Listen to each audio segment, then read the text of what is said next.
VTC Healthcare åbner som bekendt den 2. september. Tandlægerne plus 1, som blandt andet har klinikker i Fields og i Rødovre Centeret, åbner nu også i World Trade Center Ballerup. I er blevet en del af Healthcare Center Ballerup og åbner den 22. august. Hvorfor har I valgt det sted her? Det har vi, fordi vi synes, det er et sted i udviklingen. Det er et spændende område med mange store virksomheder.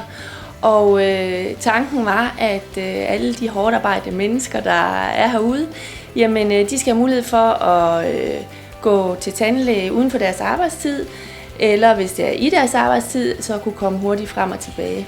Vi har åbent fra 7 om morgenen til 19 aften, så der skulle være rig mulighed for at ramme en tid, der passer alle. 22. august er åbningen. Hvad ser I mest frem til der? Jamen altså, jeg ser jo frem til at have min spritnye klinik her stående fuldstændig klar til at modtage de nye patienter. Vi forventer jo rigtig mange nye patienter, også lidt gamle patienter selvfølgelig, men at tage imod alle de nye mennesker og lære dem at kende. Se meget mere til VTC Healthcare og plus 1 tandlægerne her på kanalen.